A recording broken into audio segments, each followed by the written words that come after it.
Olá pessoal, eu sou Marcos Queiroz e estou aqui para fazer uma palestra de um assunto muito interessante para a comunidade espírita Nova Era de Jiquiriçá. E de início eu já quero, antes até de iniciar qualquer coisa, eu quero dar os meus parabéns ao nosso irmão José Alberto, que fará aniversário agora na terça-feira, no dia 10. E como estamos aqui no sábado, né, para fazer a palestra, então eu quero comemorar, estamos perto, né? Então não poderíamos deixar de fazer já essa comemoração antecipada, tá? Um grande abraço, meu irmão, e tudo de bom para vocês. Eu falo em nome de talvez muita gente, uma comunidade enorme, aproveitando aqui esse momento de reflexão que vamos ter na nossa palestra, cujo tema será Evolução Intelecto-Moral do Ser. Que tema muito interessante, muito voltado para o conceito, a filosofia espírita, a filosofia de crescimento interno, do crescimento do ser, da forma como nós podemos nos desenvolver dentro da nossa vida na encarnação que nós vivemos, e a necessidade que ela precisa ser aproveitada, né?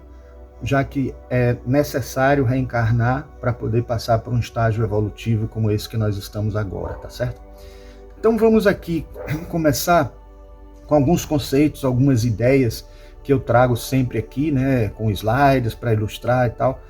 E aí eu começo com este livro aqui, que é de Pedro Franco Barbosa, que diz o seguinte: a evolução, ou seja, o progresso contínuo e ordenado dos seres e dos mundos, constitui uma lei divina a que está sujeita toda a criação. Então, esse texto aqui que eu trouxe foi só para poder dizer a vocês que tudo evolui no universo, desde a matéria, desde as partículas, as células, os órgãos, tudo está em evolução, independente de que categoria tenha, independente de qual elemento geral do universo faz parte, se é do elemento material, se é do elemento espiritual, se é do próprio divino dentro de nós, que está em processo, né?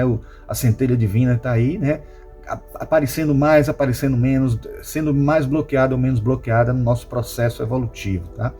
Eu digo isso porque se a gente evolui intelectualmente e evolui moralmente, precisamos dessas duas asas nesse processo evolutivo aí, né? Mais adiante, no livro ainda Espiritismo Básico, né, que eu nem comentei, que é do Pedro Franco Barbosa, de onde tiramos essa frase, ele diz também assim: a evolução está na própria natureza, tudo está sujeito à lei geral da evolução, que segundo o entendimento geral é modificação para melhor, é a superação de um estágio por outro. Então, que definição melhor de evolução que essa, né? Sabendo que a tendência é ser melhor, por mais que a gente até entenda que alguns cientistas utilizam o termo evolução, sim, também, mas eles não encaram esse plano divino, eles não entendem nem acreditam nesse plano divino que faz com que as coisas estejam ordenadas no encadeamento para o progresso humano, no sentido mais amplo, né?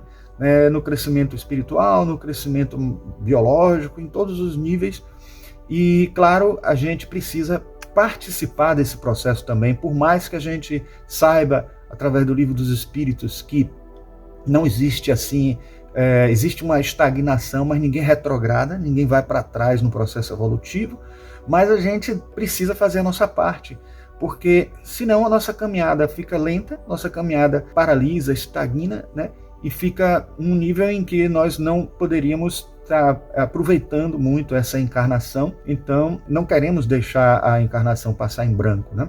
Por isso é importante que a gente entenda os mecanismos divinos, que a gente entenda as leis de Deus e possa compreender também como elas atuam, como elas se manifestam. Claro que entender as leis de Deus a gente nunca vai entender plenamente, porque é de um nível de transcendência muito grande. Mas através dos ensinamentos de alguns espíritos mais elevados, que compreendem um pouco mais do universo do que nós, né, eles conseguem trazer para a gente. Obviamente que às vezes as interpretações do que é dito por esses espíritos é complicada também, porque eles tentam usar uma linguagem bem didática, bem compreensível, bem dentro do nosso alcance, mas às vezes a gente não consegue compreender. Também é importante assinalar o fato de que alguns deles também não são detentores do conhecimento total, né, do conhecimento pleno, né? Então por isso eles também fazem o possível para explicar a gente o que eles têm em compreensão e o que eles não têm. Fiquem abertos para um conhecimento futuro. Até a própria ciência terrestre também é um ponto de entendimento para eles, porque eles nem todos conseguem ter uma visão plena do que vai acontecer ou da ciência, do que vai se descobrir no futuro. E mesmo alguns mais elevados que tenham essa compreensão não estão autorizados para antecipar para a gente o que vai acontecer, o que vai ser descoberto ainda. Eles não dão spoiler, né? Eles não podem dar, porque faz parte do objetivo deles também garantir que essa evolução aconteça da própria natureza humana, o próprio ser humano consiga alcançar e não eles anteciparem algumas coisas, tá? Bom, todos nós já vimos essa frase de Allan Kardec, né, no Livro dos Espíritos, de que nós evoluímos do átomo ao arcanjo, mas a gente não se perguntou ainda, talvez, o que significa isso, né? Evoluir do átomo ao arcanjo. Será que nós somos átomos há algum tempo atrás e nos tornamos arcanjos? Então o próprio átomo em si passa por um processo evolutivo?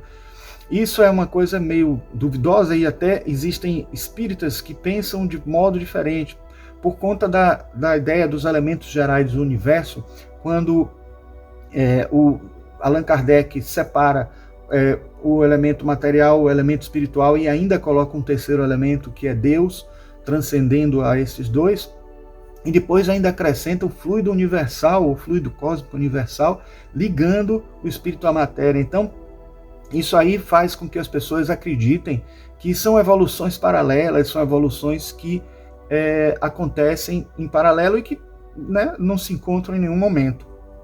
Eu particularmente acredito que há um encontro, sim, porque é como se esse intermediário fosse também um ponto de passagem. Então a matéria vai evoluindo, vai servindo, né, de substância, de veículo para nós. Essa matéria vai se sutilizando, né? Então uma matéria que inicialmente seria de um corpo mais denso, vai ficando mais sutil, e nós também, como seres que habitamos essa matéria, o corpo, nosso corpo, nós somos responsáveis por esse processo evolutivo.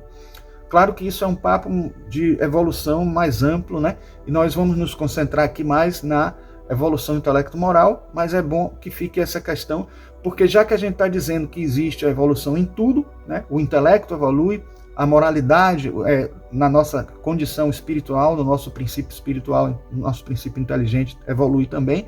Então essas coisas se encontram em algum momento porque existe um caminho de crescimento do ser, né? Então se estamos falando da evolução intelecto-moral do ser, que ser é esse? É um ser único, porque a gente acredita no monismo, né? Tudo se encontra em determinado ponto universal absoluto, né? Tudo é feito da mesma matéria, quintessenciada, tudo é feito de uma matéria sutil, que depois vai se modificando, se transformando, se especializando da mesma forma como acontece, por exemplo, com as células, que começam numa célula tronco inicial e depois vai se transformando e se especializando de acordo com as suas peculiaridades, no caso das células de acordo com suas funções, no caso nosso de espírito de acordo com a nossa individualidade, de acordo com a nossa personalidade, né, e das subjetividades que nós temos na nossa vida no processo evolutivo. Alguns vão ter mais facilidade de uma coisa, outros mais para outros, e aí entra a questão do intelecto exatamente, né? Bom, no Livro dos Espíritos, então, tem uma passagem que fala do princípio vital, que é justamente aquela parte que anima os corpos materiais. Quando Allan Kardec pergunta a diferença entre a matéria dos corpos orgânicos e a dos inorgânicos, e a resposta é: a matéria é sempre a mesma, porém, nos corpos orgânicos está animalizada. Qual a causa da animalização da matéria? Sua união com o princípio vital. Então existe um princípio vital que faz com que a matéria inerte ou a matéria mais densa, ela ganhe vida, né, e se torne a matéria que nós usamos para a nossa evolução, né? O princípio vital reside em algum agente particular ou é simplesmente uma propriedade da matéria organizada? Numa palavra, é efeito ou causa? E a resposta é uma e outra coisa. A vida é um efeito devido à ação de um agente sobre a matéria. Esse agente, sem a matéria, não é a vida, do mesmo modo que a matéria não pode viver sem esse agente. Ele dá a vida a todos os seres que o absorvem e assimilam. Então veja aí que vida e matéria aí são importantíssimas no processo da gente utilizar o nosso corpo na ligação com o espírito e na condição de poder ter essas duas evoluções que nós vamos falar hoje aqui, certo? Bom, vimos que o espírito e a matéria são dois elementos constitutivos do universo. O princípio vital será um terceiro. É, sem dúvida, um dos elementos necessários à constituição do universo, mas que também tem sua origem na matéria universal modificada. Olha aí a questão do monismo, né? É para vós um elemento como o oxigênio e o hidrogênio, que, entretanto, não são elementos primitivos, pois que tudo se deriva de um só princípio. Isso aí pode dar uma confusão nas pessoas, porque as pessoas podem pensar assim, não, está se falando somente do elemento material, né? Essa matéria universal modificada. Mas em outros momentos, o próprio Allan Kardec fala da possibilidade de o espírito ser um tipo de matéria, mas que nós não chamamos de matéria, que nós não chamaríamos de matéria porque foge completamente do que a gente considera matéria. Então, tudo é uma questão de palavra, e às vezes, em vários momentos, o Allan Kardec diz que não é, aliás, até os próprios espíritos dizem que a palavra não é o que importa mais, e sim o entendimento, o conceito, né? Se a gente entende que existem matérias mais sutis, até aquelas que poderiam estar servindo de veículos para o espírito, e até se sutilizar ao ponto de perder a forma, perder a condição estruturante como matéria, deixaria de ser, obviamente, matéria como nós chamamos, né? Mas poderia ser um tipo de matéria tão sutil que faz com que a nossa evolução aconteça e que é o próprio ser que somos nós em espírito, atuando, né, no corpo, atuando no processo evolutivo a cada encarnação, e que depois vai continuar, né, sua trajetória, não mais encarnando, mas realizando outras atividades que sabe Deus quais são, porque estão num nível evolutivo muito acima da nossa compreensão. Bom, continuando ainda o princípio vital, a gente tem na pergunta 66, o princípio vital é um só para todos os seres orgânicos? Sim, modificado segundo as espécies. É ele que lhes dá movimento e atividade e os distingue da matéria inerte, porquanto o movimento da matéria não é a vida. Esse movimento ela o recebe, não o dá. Olha só, então a matéria recebe a vida, essa matéria que nós estamos falando que é a mais conhecida de nós, ela recebe a vitalidade, né, do espírito, e através do princípio vital, de certa maneira. A vitalidade é atributo permanente do agente vital ou se desenvolve tão só pelo funcionamento dos órgãos? Ela não se desenvolve senão com o corpo. Não dissemos que esse agente sem a matéria não é vida? A união dos dois é necessária para produzir a vida. Pode-se dizer que a vitalidade se acha em estado latente quando o agente vital não está unido ao corpo? Sim, é isso. Então a vitalidade estaria ali presente mesmo quando ainda não está unido ao corpo. Então veja que existe vitalidade, princípio vital na matéria também, inerte essa matéria, porque não porque a gente tem que entender que existe é preciso, para compreender bem o que está no Livro dos Espíritos, é preciso que a gente leia tudo e a gente faça as conexões, né? Porque às vezes uma coisa pode ficar compreensível, mas incompreensível, mas lendo uma outra passagem a gente compreende melhor, certo? Nesse item aqui, Espírito e Matéria, na questão 28 do Livro dos Espíritos, a gente vê a seguinte fala de Allan Kardec.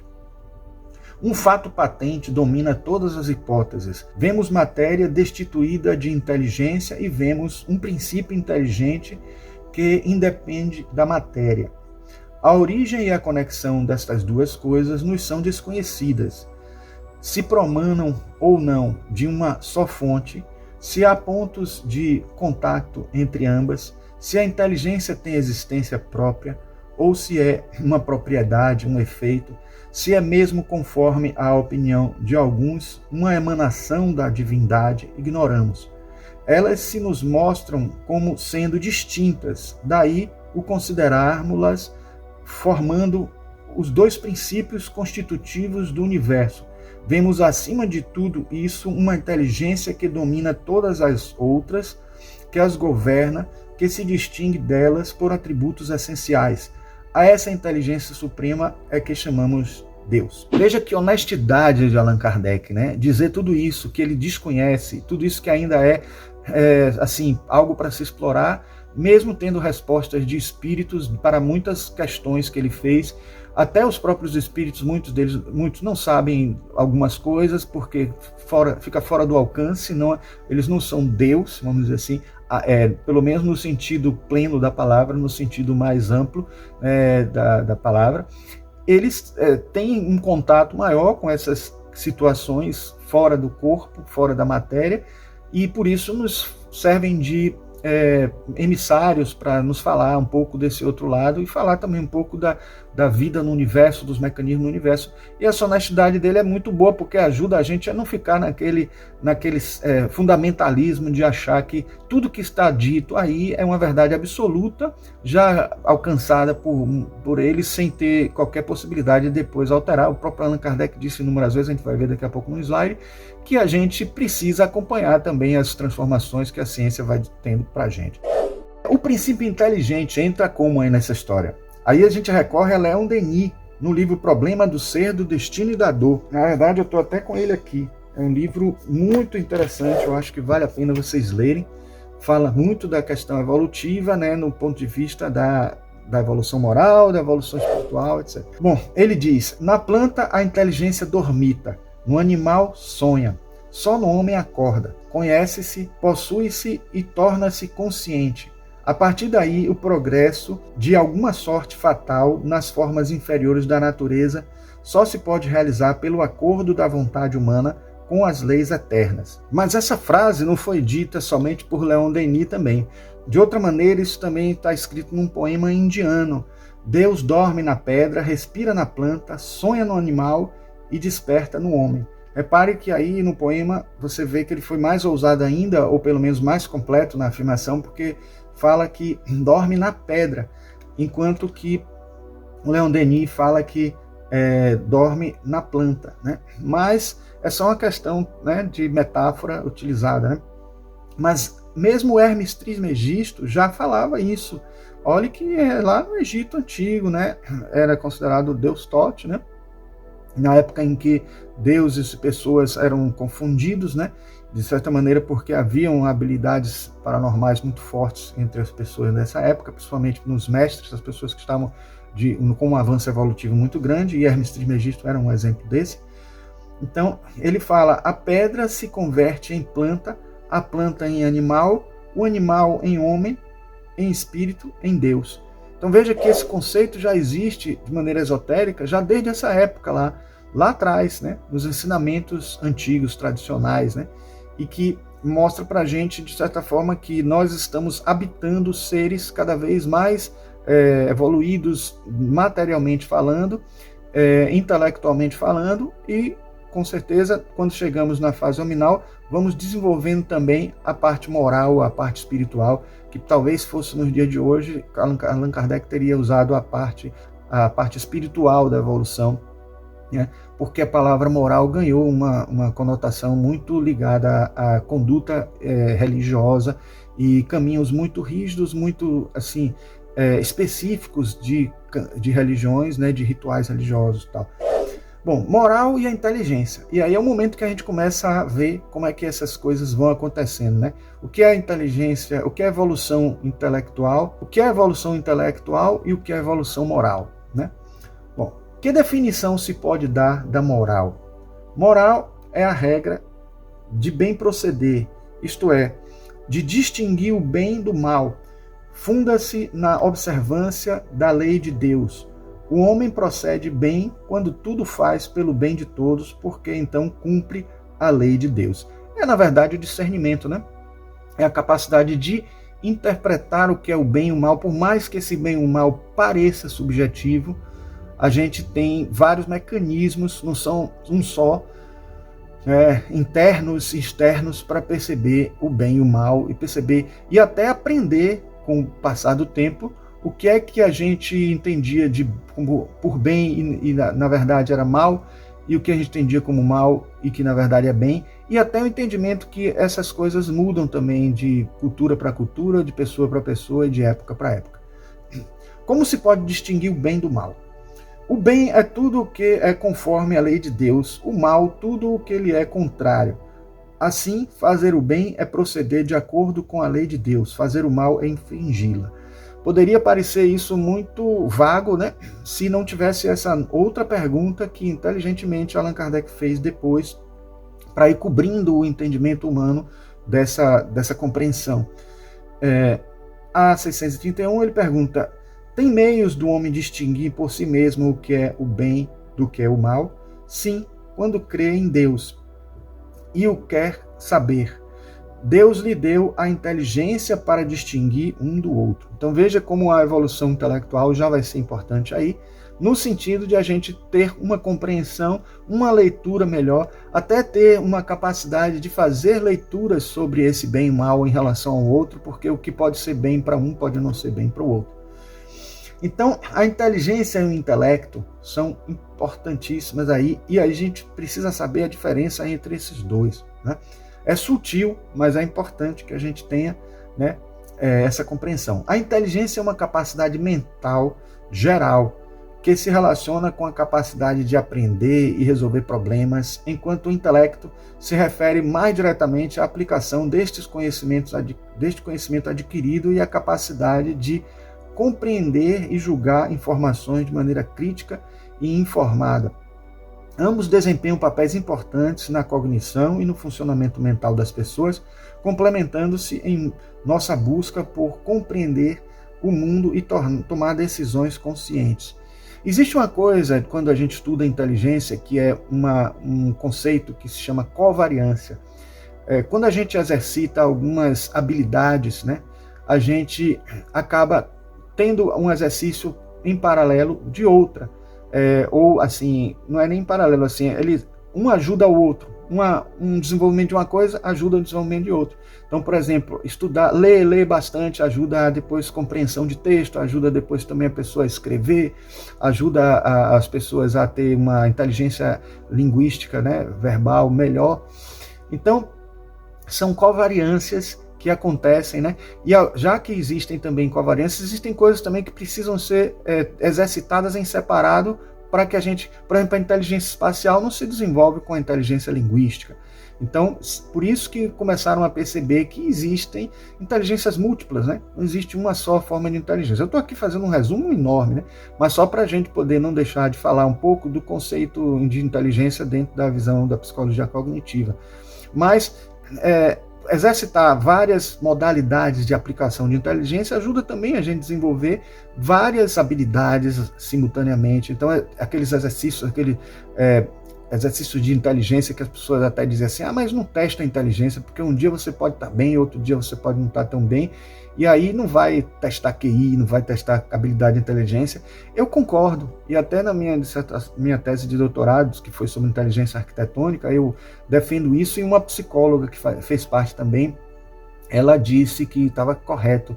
Na verdade, esses testezinhos, esses exercícios ajudam até mais a gente desenvolver algumas habilidades do que para testar essas habilidades, porque toda vez que a gente pratica, a gente está fazendo um desenvolvimento em alguns aspectos, né? Então é importante a gente entender isso para que a gente saiba que existe uma coisa que é a inteligência, que tem a ver com o princípio inteligente, que a gente desenvolve em uma covariância na nossa própria evolução espiritual, porque se o espírito é o princípio inteligente, então quando a gente evolui espiritualmente, a gente está evoluindo a nossa inteligência, a nossa capacidade de usar recursos diversos para que a gente possa melhorar e intensificar ainda mais a nossa evolução. E um desses recursos é o intelecto. É a atuação direta dessa inteligência sobre as ações humanas que a gente precisa fazer, verbais, palestras, coisas como essa que eu estou falando aqui agora, exigiu de mim o intelecto de elaboração, de preparar um roteiro, de preparar o que a gente ia falar, de não fugir do tema, e também trabalhar tudo dentro de um tempo, fazer as edições que vocês vão ver, estão vendo aí, a edição de vídeo para poder transmitir para o centro, poder passar no YouTube, etc., como está sendo passado agora, tá? Bom, então é importante que a gente entenda, né, essas coisas para poder saber o que precisa trabalhar no nosso crescimento espiritual. Aí tem uma outra passagem que é sobre o domínio das paixões pelo intelecto. Na questão 908, Allan Kardec pergunta como se poderá determinar o limite onde as paixões deixam de ser boas para se tornarem más. E a resposta é: as paixões são como um corcel, que só tem utilidade quando governado e que se torna perigoso desde que passe a governar. Uma paixão se torna perigosa a partir do momento em que deixais de poder governá-la e que dá em resultado um prejuízo qualquer para vós mesmos ou para outrem. Então, muitas coisas que a gente pensa que são ruins e que até num pensamento fundamentalista, né, espírita ou até de outras religiões, as pessoas não entendem que algumas coisas são ruins por causa do excesso, né? Ainda outro dia eu estava vendo uma palestra da Monja Coen, que ela dizia que até mesmo a ansiedade pode ser positiva. Ela disse que estava sendo esperada em um evento muito importante, e a moça que estava esperando ela disse que estava com ansiedade para a chegada dela, para assistir a palestra dela. Isso é tão bom, porque quando chega na hora, essa ansiedade faz com que a gente desperte a atenção, fique mais voltada para o que está sendo ensinado, e também é uma energia boa que você desenvolve até a hora da chegada da pessoa. É diferente, por exemplo, de quando pessoas que brigam e discutem e ficam ainda remoendo aquilo que brigou. Aquilo ali é como se a pessoa ainda estivesse brigando. Tem gente que diz que estudos foram feitos até que provam que até as mulheres, elas remoem mais, ficam muito tempo, enquanto que os homens, depois que brigam, acaba a discussão, né, o DR, como chama, né? Ele nem está aí, já está fazendo outra coisa, e isso deixa até as mulheres ainda mais irritadas. Cuidado com isso, viu? Porque isso acaba sendo ruim para a saúde, é ruim para o estado psicológico. Então, assim, aquilo que poderia ser importante, que seria lembrar de algumas coisas para colocar para outra pessoa na paz, para que as pessoas possam refletir, etc. O que poderia ser positivo acaba sendo ruim porque a gente não sabe usar, ou então porque a gente usa de uma maneira agressiva. Não estou dizendo que um homem é mais evoluído que a mulher, não. Pelo contrário, acho que até nesse caso aí é um desligamento, é uma indiferença que precisa ser trabalhada também, certo? Muitas pessoas reclamam do cônjuge, né, do marido, da mulher, de eles apontarem, né, os defeitos, as coisas que as pessoas que não agradam nele e tal. Por mais que você nessa hora se sinta agredido, nessa hora é bom refletir, né, e perceber assim, porque na mesma hora vem o ímpeto de dizer também as coisas que não agradam no outro. Então faça um exercício de perceber assim, será que aquilo ali que a pessoa está dizendo não é uma verdade mesmo? Porque é a pessoa que convive mais de perto conosco, é que convive mais de perto com a outra, passa mais tempo e interage, né, num momento que deve ser de afeto, e muitas vezes esse afeto não acontece, e muitas vezes a pessoa não consegue manifestar aquele afeto que até tem dentro por alguma inibição, por algum bloqueio. E aí esse exercício é interessante de olhar para dentro de si e ver se aquelas pessoas, né, o cônjuge ou a cônjuge, ou um amigo, uma pessoa mais próxima que aponta alguma coisa e até que brigou com você por causa de alguma coisa que você fez, ou que você falou, ou que você disse, ou que você deveria ter feito ou falado. Então, isso é um momento de reflexão, por mais que a gente até entenda que às vezes possa ser um equívoco da pessoa, esse equívoco poderá ser esclarecido numa conversa, num diálogo, e talvez nesse diálogo, nessa conversa, se perceba que às vezes a pessoa está até mais certa do que a gente pensa. A pessoa tem muito a dizer da gente, porque a gente conhece só uma parte de nós mesmos, e a outra parte muitas vezes até o outro enxerga e a gente não enxerga. Tem partes que nem o outro nem a gente enxerga, e outra que todo mundo enxerga, e essa daí é até mais fácil, só às vezes a gente até enxerga, percebe, mas não aceita, não admite explicitamente, né? E a gente precisa trabalhar com isso, porque só consegue exercitar as coisas dentro de nós se a gente já tiver aceito, se a gente já considerar como uma verdade, e se a gente realmente trabalhar no sentido de melhorar, né? Se quiser melhorar, porque também tem isso, né? Às vezes a pessoa se sente confortável em ser como é, né? Em agir de uma maneira que não é muito agradável, que não é muito evangélica, que não é muito correta, mas que a gente precisa refletir para poder ver se aquele caminho vai nos conduzir mesmo a um avanço espiritual ou se vai ajudar a ter um bom convívio e se isso está produzindo um resultado kármico melhor para a gente no futuro, em vez de estar criando um karma negativo muito grande para adiante, tá? Ainda no domínio das paixões, na pergunta seguinte, Allan Kardec diz: poderia sempre o homem, pelos seus esforços, vencer as suas más inclinações? Sim, e frequentemente fazendo esforços muito insignificantes. O que lhe falta é a vontade. Quão poucos dentre vós fazem esforços. Então muita gente pergunta, o que eu posso fazer então para evoluir, para conseguir esse domínio das paixões, para conseguir um domínio, né? Usar o intelecto, persistir, tentar descobrir assim, o que eu ainda estou precisando melhorar, o que eu posso fazer para poder me tornar mais pacífico em algum momento que eu me irrito muito, né? Então o intelecto está aí para isso, né? Então a evolução do intelecto é saber utilizar o intelecto no momento que ele vai ser necessário para o nosso processo evolutivo. E também entender que tudo que a gente aprende pode passar por uma revisão, por uma modificação, e tudo que a gente aprende também sobre a ciência psicológica, sobre a ciência antropológica, sociológica, etc., nos ajuda, nos agrega, nos acrescenta. Não é dizer assim, Allan Kardec não disse, então não é verdade. Não tem nada a ver isso não, gente, pelo amor de Deus. Então a gente tem que agregar os conhecimentos que a gente tem nas nossas áreas de psicologia, de sociologia, de antropologia, para esse entendimento, né, evolutivo que a gente precisa realizar. E aí Allan Kardec diz essa frase que eu não canso de repetir, porque eu acho que ela é uma das que eu mais gosto do Espiritismo, porque dá uma abertura muito grande, né, não aprisiona o conhecimento espírita, o ensinamento espírita. Caminhando de par com o progresso, o Espiritismo jamais será ultrapassado, porque se novas descobertas lhe demonstrassem estar em erro acerca de um ponto qualquer, ele se modificaria nesse ponto.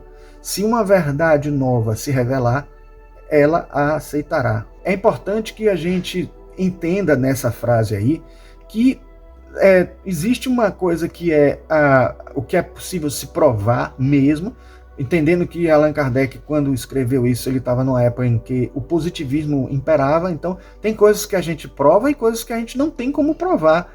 Então, se alguma coisa dita pelo Espiritismo não tem como ser provada, também não tem como ser negada cientificamente. Então, a gente continua seguindo até o momento que alguma coisa ajude a provar mais detalhes, mais conhecimentos, e outras coisas possam ser negadas também. Então a gente tem que estar sempre de olho nisso, né? Para isso existe a ciência espírita, né? Então, compreender tudo isso é importantíssimo. Mais adiante, na questão 780, ele fala ainda do progresso moral.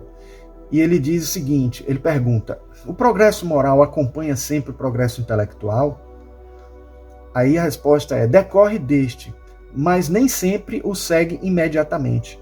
E depois coloca entre parênteses 192 a 365, que são as perguntas que tratam dessa questão.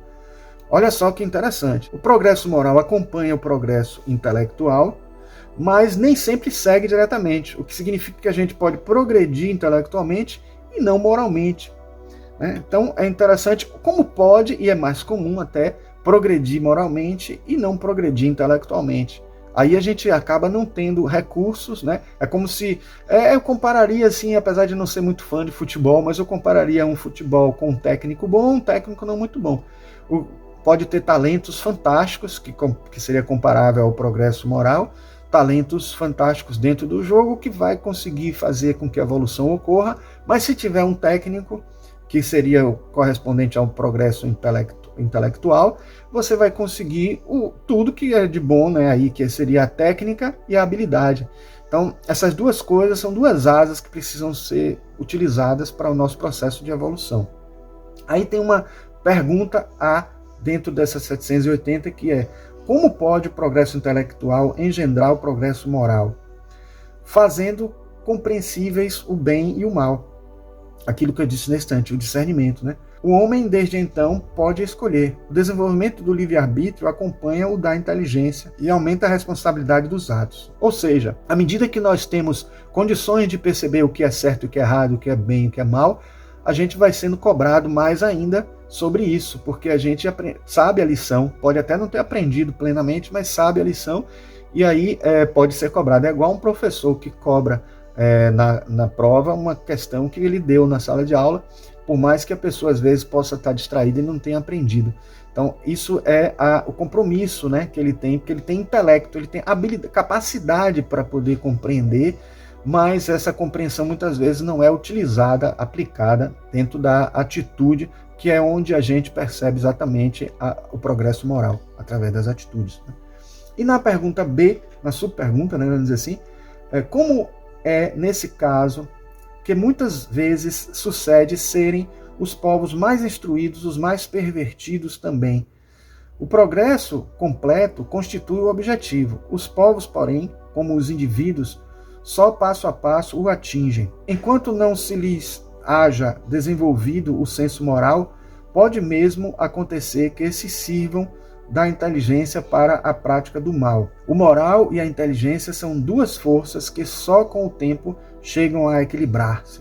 Tudo acaba sendo melhor quando o progresso intelectual conduz a pessoa a um progresso moral também, né? Tudo depende da educação, da leitura, do que você, da predisposição e também da vontade, né? Força de vontade, como nós vimos nesse instante. O progresso intelectual e o progresso moral raramente marcham juntos, mas o que o espírito não consegue em dado tempo, alcança em outro, de modo que os dois progressos acabam por atingir o mesmo nível. Eis porque se veem muitas vezes homens inteligentes e instruídos pouco adiantados moralmente e vice-versa. Sintetizando o que a gente viu até agora, né? A progressão dos espíritos. Lá na pergunta 115 do Livro dos Espíritos tem outra passagem que diz: Deus criou, aí já é o próprio Allan Kardec, quando está em verde assim, é porque é o próprio Allan Kardec falando, né, fazendo comentário. Deus criou todos os espíritos simples e ignorantes, isto é, sem saber. A cada um deu determinada missão, com o fim de esclarecê-los e de os fazer chegar progressivamente à perfeição pelo conhecimento da verdade para aproximá-los de si. Nesta perfeição é que eles encontram a pura e eterna felicidade. Passando pelas provas que Deus lhes impõe, é que os espíritos adquirem aquele conhecimento. Uns aceitam submissos essas provas e chegam mais depressa à meta que lhes foi assinada.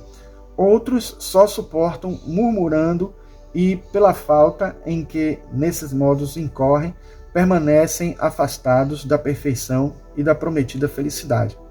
Então a força de vontade é importantíssima aí, né, na nossa progressão, a conduta, a busca, o interesse em crescer, né, e acreditar também, né, a fé, a crença, porque se a gente também não acredita que existe Deus, que existe uma possibilidade de crescimento espiritual e também um retorno negativo quando a gente faz coisas negativas, obviamente a gente também não vai fazer as melhores escolhas, né? Ou não, pelo menos não vai ter muita pressa em melhorar, ou não vai ter necessidades internas, né?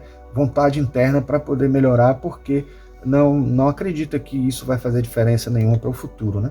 Da perfeição moral, na pergunta 917, já perto do fim do livro, ele diz: a educação convenientemente entendida constitui a chave do progresso moral. Quando se conhecer a arte de manejar os caracteres, como se conhece a de manejar as inteligências, conseguir-se-á corrigi-los do mesmo modo que se aprumam plantas novas. Então veja como é importante a gente conhecer essas habilidades. Então o intelecto aí nessa hora vai ser importante, por mais que não seja essencial, mas é bom que a gente tenha essas duas evoluções acontecendo, né? O homem não é fatalmente levado ao mal. Os atos que pratica não foram previamente determinados. Os crimes que comete não resultam de uma sentença do destino.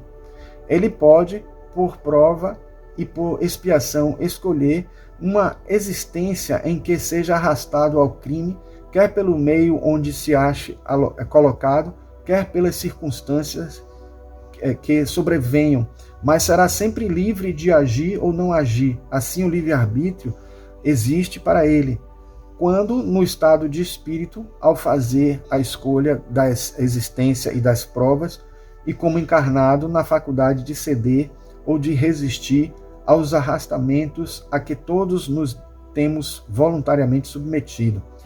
Tem uma passagem de Paulo nos Atos dos Apóstolos que eu gosto muito, que diz: o homem do mundo não é perverso, é fraco. Ou seja, o homem tem toda a condição interna de ser uma pessoa melhor, mas às vezes alguns são mais fracos do que os outros no sentido de serem influenciados pelo meio, né? Nós temos toda a capacidade porque fomos criados simples e ignorantes e fomos crescendo à medida do que foi aparecendo nas nossas vidas. Encarnação após encarnação, nós vamos nos fortificando. Então é por isso que às vezes a gente não exercitou muito em uma encarnação, uma coisa que pode ser importante para outra, e numa outra a gente vivendo numa experiência que nos testa, né? Às vezes até escolhida por nós mesmos, junto com os arquitetos siderais, os mentores espirituais que fazem as nossas escolhas de vivência, nos mapas cromossômicos também, o que é que vamos ter de problemas de saúde, para enfrentarmos isso com um pouco mais de resignação, um pouco mais de força, e também até de poder de cura, né? De autocura, porque as pessoas, quando elas conseguem estar num estado evolutivo, energético, de paz, de tranquilidade, pode conseguir superar problemas de saúde também, né?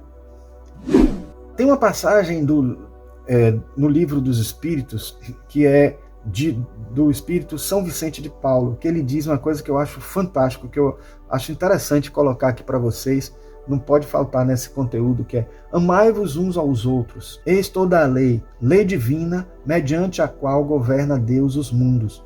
O amor é a lei de atração para os seres vivos e organizados. A atração é a lei de amor para a matéria inorgânica. Não esqueçais nunca que o espírito, qualquer que seja o grau de seu adiantamento, sua situação como reencarnado ou na erraticidade, está sempre colocado entre um superior que o guia e aperfeiçoa, e um inferior para com o qual tem que cumprir esses mesmos deveres. Sede, pois, caridosos, praticando não só a caridade que vos faz dar friamente o óbolo que tirais do bolso, a que vô-lo ousa pedir, mas a que vos leve ao encontro das misérias ocultas. Sede indulgentes com os defeitos dos vossos semelhantes, em vez de votardes desprezo à ignorância e ao vício. Instruí os ignorantes e moralizai os viciados. Sede brandos e benevolentes para com tudo o que vos seja inferior. Sede-o para com os seres mais ínfimos da criação e tereis obedecido à lei de Deus. Veja aí que isso é um alerta e um lembrete ao mesmo tempo, que a gente fica tão voltado para o nosso crescimento espiritual, querendo aprender com alguém que a gente considera mais avançado, mais evoluído, alguém que já tenha estudado mais, ou alguém que tenha um comportamento, né, uma conduta espiritual mais elevada que a nossa, e a gente se esquece que também existe uma meta muito forte, muito importante, de a gente fazer também isso com os outros que ainda não avançaram em alguma coisa. E não entender que aquele que não avançou tanto em relação a você está num nível inferior. Na verdade, a evolução não é tão linear assim. Às vezes a gente avançou em umas coisas, o outro avançou em outra, né? Então, pessoas que não têm instrução, que cometem erros, até erros de português. Eu vejo tanta gente reclamando das pessoas que têm erro de português e falam como se a pessoa quisesse ter erro de português, como se a pessoa quisesse não ignorar alguma coisa. A palavra ignorante eu acho um peso tremendo. Eu outro dia estava vendo uma passagem de um aluno que escreveu uma coisa para mim, tinha um erro de português. Aí uma pessoa que estava do meu lado disse assim: olha só que ignorância, que absurdo. Eu disse: olha, a palavra ignorância tem um peso muito forte. Imagine você dizer para uma pessoa que você é ignorante, né? Por mais que, teoricamente, a gente pensa assim, que ser ignorante é a pessoa que ignora alguma coisa, mas o peso é muito forte. Entender que a gente precisa de uma comunicação não violenta é importante também. Saber que a gente pode falar uma mesma coisa de uma maneira melhor e que surte mais efeito do que se a gente fala de uma maneira agressiva. Faz uma diferença enorme, enorme, enorme. Então, por isso que às vezes a gente até fica medindo as palavras, gaguejando e tal. É até preferível que isso aconteça do que você escolher uma palavra não muito positiva, não muito que não ajude, porque acaba destruindo toda a tarefa, destruindo tudo que está se querendo fazer. Então, entender que você também está ali com a tarefa de ajudar quem está precisando de apoio naquilo que você já sabe mais, vejam que vai acabar tendo uma troca, porque nós estamos na Terra, todos estamos mais ou menos no mesmo nível, gente. Então, se eu ensino uma coisa a alguém, eu também estou aprendendo nesse processo, e a pessoa tem muito o que me ensinar também. Então, entender isso é fundamental, é saber usar o intelecto sem ostentação, sem supremacia, saber buscar, extrair uma habilidade inteligente, uma capacidade inteligente inerente ao ser humano que está no outro. Pessoas digamos assim, que vivem na roça, por exemplo, têm sido resgatadas por professores da universidade. Eu me lembro que eu soube que no Instituto de Biologia eles estavam pegando pessoas que olhavam para uma plantinha logo que ela crescia e eles já sabiam que árvore seria ou que vegetação seria aquela.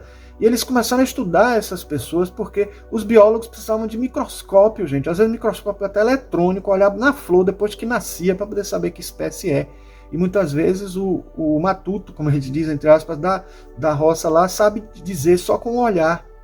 Então isso é um aprendizado, e não é só isso, né? Também é o que eles aprendem com a vida, porque não tem um monte de coisas já que serviram de vício, de aprendizados intelectuais, acadêmicos, etc., e que às vezes eles aprendem com a experiência, com o olhar, com a natureza, com tudo que está à volta deles, né? Então, é muito importante a gente ter isso em mente e saber que isso é um caminho importantíssimo para a gente saber o que fazer, para a gente entender a trilha que a gente tem que realizar na nossa jornada evolutiva. Alguém poderia perguntar, talvez, o que seriam as coisas que precisaríamos desenvolver para a gente realmente conseguir alcançar um progresso, né? Intelecto, moral, espiritual. E aí, o que é que o Espiritismo recomenda nisso aí? Fazendo uma leitura geral das obras, a gente sabe que as recomendações são as mais diversas, né? Para fazer uma síntese incluindo tanto o intelecto como a moral, nós precisamos buscar o estudo e a reflexão. Repare que não é só o estudo, nem só a reflexão.